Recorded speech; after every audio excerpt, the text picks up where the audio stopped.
আমাদের বাড়িতে রথের দিনকে রথ পুজো হয়, কিন্তু রথ কিন্তু মাসি বাড়িতে যায় না, ওই বাইরে একটু গলির মধ্যে ঘুরে আবার বাড়িতেই ঢুকে যায়। ওর আবার উল্টো রথের দিন পুজো করে মা সেই রথ উঠিয়ে রেখে দেয়।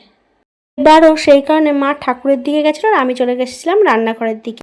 তাই আমি প্রথমেই ঘরের বিছানাপত্র তুলে নিয়ে ঘর ঝাড় দিয়ে বাসি ঘর মুছে রান্নাঘরে চলে আসলাম। আর রান্নাঘরে এসেই আমি আমার ডিউটিটা শুরু করে দিলাম পুরোদমে। গিয়েছিলাম, গিয়ে দেখলাম বেসিনে অনেকগুলোই বাসন জমেছিল আগের দিনের রাতের, তো সেগুলোকে আগে মেজে নিয়ে তারপরে ভাতটা যে বসিয়ে দিয়েছিলাম ভাতটা নেড়ে নিলাম।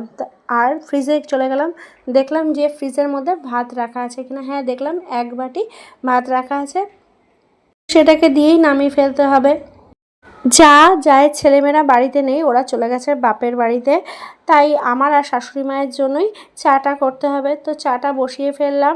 চা বসাতেই এই ফাঁকে আমি কি করলাম বলো তো, একবার শাশুড়িমার ঘরে গিয়ে উঁকি মারলাম, দেখলাম ওদের কিন্তু উল্টো রথের পুজো কমপ্লিট হয়ে গেছে। তাই শ্বশুরমশাই ডাক দিল যে প্রসাদটা নিয়ে যাও। ওদিকে আমার মেয়ে ওর দাদুকে জ্বালাতন শুরু করে দিয়েছে। না, ওকে কি বানিয়ে দিতে হবে জানো, এত খেলনা রয়েছে, ওটা হবে না, ওর এখন মাটির হাঁড়ি বানাতে হবে, সেটা দিয়ে ও খেলবে। প্রসাদটা সবে মাত্র মুখে দিয়েছি এমন সময় শ্বশুরমশাই ডাক দিল, নন্দিতা একটু শোনো তো।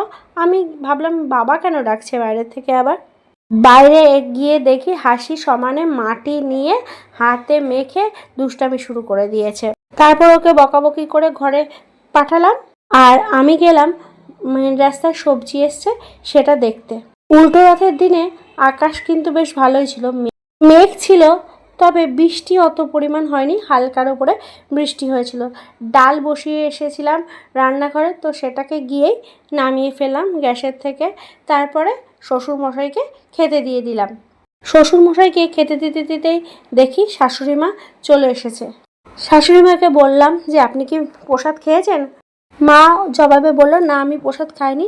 আর প্রসাদ খেয়ে মা আবার বলল আমি একটু পাস্তা খাবো, বানাবে? তা আমি ভাবলাম যে আমারও তো টিফিন করা হয়নি, তাহলে শাশুড়ি আর বৌমা দুজনে মিলেই পাস্তা খেয়ে নেবো ওখানে সকালের টিফিন হিসাবে। পাস্তায় দেবো বলে গাজর আর আলুটাকে কেটে নিলাম। তারপরে পাস্তাটা অবশ্য আগে সিদ্ধ করতে বসিয়ে দিয়েছিলাম, আর আরেকটা কড়াইয়ের মধ্যে পাস্তার সবজিগুলোকে ভেজে নিয়ে এর মধ্যে পাস্তা দিয়ে পাস্তাটা রান্না করে খেতে চলে গেলাম। আমি পাস্তাটা সবে মুখে দিয়েছি, এই সময় হাসি এসে উপস্থিত। ও বলছে তুমি আমার জন্য পাস্তা রান্না করনি? আমি অমনি ওকে একটু রাগিয়ে বললাম, না তোর জন্য পাস্তা রাখিনি, যা তুই ঠামের কাছে যা। অমনি সে মেয়ে ঠামের কাছে গেল। তারপরে একটু অবশ্য ওকে পাস্তা দিয়েছি, স্নান করে চলে আসলাম।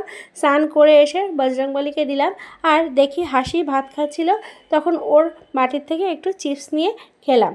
তো এইভাবেই আমি আমার জীবনের আরেকটা দিন কাটালাম। সকলেই ভালো থেকো, সুস্থ থেকো, আর ভিডিওটাকে লাইক কমেন্ট করো।